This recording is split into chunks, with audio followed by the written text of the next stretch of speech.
Eternal Garden Central. Could you stop with that annoying chirping? Alchu asked as his friend, and now boss walked with an air of pleased smugness that seemed all too natural for him to do. At least close the channel, Jincho. Jincho stopped his happy chirping just long enough to give a proper reply. Oh, Alchu, do you even know me? My genius has been finally recognized, and by a human princess no less. I haven't been this happy since the day we left the hierarchy. I've revised their military structure and titles. The title of head researcher, engineer, and master technician doesn't exist. I'm surprised you are happy with being given a made-up title, Fashik pointed out with mild humor. Bah, what are titles if not made up in the first place? Recognition and value are what truly matter. So what if my new rank didn't exist before? It does now, and with it comes the opportunity to let me work as I want. Pretty Eyes is backing me and has given me and all of us permission to tear apart that Corvette. Oh, the things I will learn. You're ever the optimist, Feshik replied, but was unable to deny his reasoning. I'm really surprised the princess is a good person. I've heard the murmurs and gathered all available information around her. Her reputation would appear a mere fabrication to lesser eyes, yet she expresses kindness when not needed. Humans can be such strange creatures, Alchu commented. That they are, but I'd rather deal with the princess than with how most humans treat us, Fick added. We may be little better than second-class citizens here in the principality, but it sure does beat being an unrecognized slave forced to do menial work just because we don't fit the strength the hierarchy worships. Fuck the hierarchy, Jincho agreed, to which his two companions nodded in agreement. But no more, now we can work and have good, better lives. And I get to work on so many wonderful things. Now we must hurry. I want to get this over with so I can gut that ship as soon as possible. Then why did you come in the first place? You're not exactly the most diplomatic of us, Alchu asked. I'm sure Jay or Bibu could have taken your place. Maybe, but Pretty Eyes asked me to talk with the captured Iacanti. That much I can do for her, Jincho replied as the trio neared the end of the huge central habitat. Already Jincho could see Farantis personnel working on cataloging everything they could find, setting up perimeters, and securing what needed to be secured for the intended purposes they had in mind. Turning his head ever so slightly, the thought of invading the Royal Marine's private channel crossed his mind, but he discarded it as soon as it came to him. He knew Captain Milkades was listening to their conversation, or at least he pretended not to listen. Jincho didn't mind either way. What he really cared about was that the princess put real value in him and his skills. Being appreciated felt so good that his happy chirping returned with a throaty sense of victory, much to Alchu's chagrin. It didn't take long before they reached the entrance that would lead them to where the Icanti cattle were being accommodated for the time being.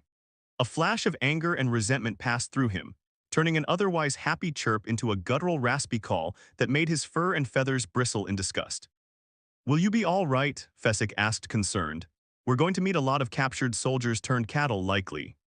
Wouldn't be the first time, Alchu added. I'll be fine, Jincho replied, his entire body shaking for a second or two. Even if they know who we are, they can't do anything against him, he said. Understanding came quickly to his companions as the Royal Marine captain followed them closely, acting as their escort. Almost every other human turned their head to gawk at the unlikely sight of a Royal Marine, the elite of the elite in Principality space, protecting 3 Yakanti. It was a sensation that brought back his good mood. A most terrifying option that not even the most fanatical Delgavium would try to kick, Alchu said, ending with a pleased rasp. Think we'll find chicks? Fashik asked in a mix of worry and morbid curiosity. Doubt it makes things simpler if there aren't any, Alchu replied. Stay sharp, Jincho ordered as 2 Marines guarding the entrance stepped forth to salute the Royal Marine. Alchu and Fesick adjusted their postures as the captain made a dismissive hand gesture. At ease, Milkades replied, stopping behind the considerably smaller trio of Ekanti. The Marines obeyed and stepped aside, giving them ample space to continue. Silently, the group marched forth through the long, sizable corridors of the ship. Did you expect them to halt our advance? Force of habit, Alchu replied, ashamed. The hierarchy isn't forgiving in many aspects, and they like their chain of command working and respected all the time. It's sacred to most. Inferiors must always show reverence and respect to those above them in rank. Brings order for the most part.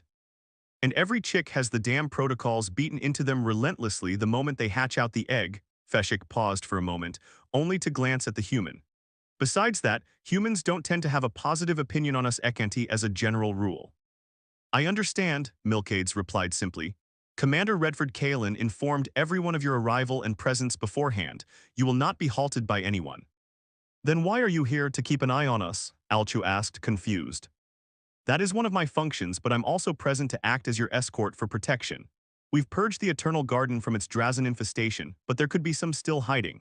My princess will not tolerate the loss of her head researcher, engineer, and master technician, and by extension, those he is close to. I'm also here to deliver upon the rescued Yakanti a message, Milkades explained. Feshik chirped, I thought you Royal Marines were secretive and brooding. You're not entirely wrong, but in this mission, secrecy is not necessary, Milkades countered. And you chose to remain silent until now because? Alchu questioned, eyes narrowing. Did you try to talk to me? Milkades asked in return. Jingcho let out a clicking chirp, mistakes made by both sides too cautious. The rest of their walk passed quickly until they reached a huge, quickly converted empty storage bay that was meant to temporarily house the over 10,000 Ekanti the Drazen had in captivity. There were a few human marines and several dozen auxilia guards and personnel scattered around the huge bay. Their arrival didn't go unnoticed, as hundreds of Yakanti set their 3 pairs of eyes on them. Milkades guided them to a small prepared podium overlooking the bay's main level and ushered Jincho to take centerpiece. As soon as he stepped onto the podium, every auntie turned to see him and stood at attention. Jingcho analyzed the crowd, finding the usual segregation so common in the hierarchy. At the front were the larger, stronger Ikanti soldiers and warriors. Even in their weakened state, their pride was still present in their postures, unwilling to be broken by the treatment so tenderly given by the Drazen. Then there were small pockets of serviles, regular citizens, farmers, slaves, and more. It didn't surprise him that at the back he found the outcasts of hierarchy society, artists, free thinkers, traders, and other scum deemed unworthy by the hierarchy. What surprised him was that the last group comprised at least a quarter of the total Ekanti present. Jincho removed his helmet and was thankful that the bay had been cleaned alongside his fellow Ianti, who surely needed a good pinning and long bath. Leaning forth until his beak nearly touched a small microphone, he spoke. Hello, my name is Jingo, you're rescued. Silence fell across the bay as a heavy cloak for several moments, until a soldier at the front took a step forth. That's it, he asked, you're the speaker we were promised. Outrageous, he's a traitor, has to be. We must let him speak. Arguments broke out in an instant as every group banded together tightly and proceeded to bicker against everyone at the same time. Feshik and Alchu looked up at Jincho, who, in turn, patiently waited in silence, unfazed and unimpressed by the reaction caused. Perhaps you should stop them, offered Milkades.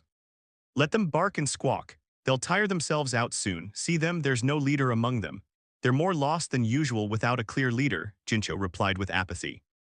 That answer seemed to be enough for the human as he remained silent, watching over the cacophony the Akanti had created. It took nearly 5 minutes and a few threats of violence from most sides for the chaotic bickering to die down. Jingcho took his chance and tapped on the microphone, creating a dull but annoying buzzing sound that made every unprotected Ikanti flinch. Are you done? Oh yes. Good, Princess Aster asked me to talk to you and reassure you that you're not prisoners. You're not prisoners, he repeated dully. You're rescued, the Drazen are dead. You'll live as prisoners, shouted one of the farmers. Humans can't be trusted, you're a traitor, Pat slave, you work for them, protested a warrior. I am a traitor to the hierarchy, Jincho admitted without hesitation, stunning the audience momentarily. I hate the hierarchy, I fled it, I'm happy here, I'm a technician, an engineer, innovator, researcher. His eyes narrowed. A free thinker and tinkerer, the principality is not a perfect home, better than the hierarchy for me, yes. Then why should we listen to anything you say, traitor, protested a soldier. You don't have to, believe me, don't believe me, it won't change the facts. You're not prisoners, have you been badly treated, have you not been fed, Jincho asked, and the groups turned inward, murmuring between each other. After half a minute of silence, one of the technicians spoke up. Then what are they going to do with us, make slaves out of us, torture us for information? Jincho turned slightly to the Royal Marine captain, 3 eyes set upon him. Milkades didn't need the podium for his voice to be known. Your fellow ENT Jincho has been recognized by the second princess of the Atorian Principality, Princess Clara Aster. With him, she sends a message of security and truth. You are not our prisoners. Relations between our nations have always been tense in our long histories. This we acknowledge. Yet past relations will not stop Her Majesty, much less so His Majesty the Prince, from doing what is right. You were taken away from your homes, your nation, unjustly by the Drazen. He paused for a moment, letting the weight of his words sink in. With me, Her Royal Majesty Princess Clara delivers unto you the following message and proposition. Those who wish to remain in the Principality may do so by signing a contract of servitude under her direct command aboard her ship, the Noir Navio. Those who wish to return to the hierarchy, you will be safely returned as a gesture of goodwill by His Most Benevolent Majesty the Prince. You have 3 days to decide before you are transferred to a transport vessel. Milkades finished. Think it over for yourselves, added Jincho as he stepped down from the podium and put on his helmet again. As soon as it was sealed, he let out a throaty, high-pitched groan. That was so boring, Pretty Eyes will be satisfied. Very, Milkades replied with an edge of humor in his voice. Great, now take me away, many projects put on hold, valuable time wasted.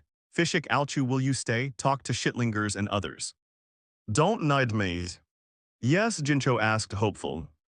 That's why we're here, Alchu replied, turning to Milkades. Hey, is your princess sure about that offer?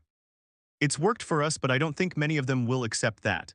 And I've never heard of a human ship with more than 20 Yanti on board. It won't cause her problems, right? My princess is unique, Milkades replied puzzlingly. She better be, Fesick countered. Let's begin with the ones at the back. We'll probably find a dozen willing to take the offer, maybe more. Great, you do worthless job. I focus on good one, Jincho declared, urging the Royal Marine to leave by pushing against him. They'll keep you safe, Milkades said to the two remaining Yakanti as a Marine leading a group of Auxilia stepped closer. Without saying anything else, the now duo began their walk back down the long, wide, tall corridor. Once they were alone, Milkades cleared his throat. My princess wishes to know, will you be able to repair Maximilian's fighter? Repair impossible with surviving pieces.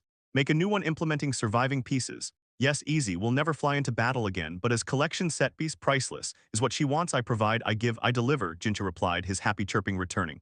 I do more, much more, so many secrets to uncover and applications to be made, modifications, yes, many to make, ideas and dreams merge to create more. You are quite enthusiastic, Milades remarked. Inspired, thankful, eager, so eager, Pretty Eyes lets me work as I want. Hierarchy would kill me in her place, not her, not Pretty Eyes, dangerous, yes, I like her, said the mad Inti engineer and technician, his voice trembling with happiness and a hunger that could only be described as obsessive. Milky smirked, just remember to eat and sleep regularly. We'll make an effort to remember, no promises made, Jincho replied happily. Need to cut the Corvette, pieces for repair and investigation, fabricator good, better than I've seen before, but gaping holes are many, damaged armor, replacements, I will learn so much.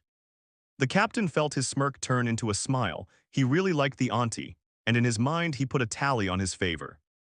Noir Navio Clary S. Quarters. Wyatt felt exhausted as he allowed himself to fall on the couch. His head was throbbing madly, and he was barely able to form coherent thoughts through the pounding pain.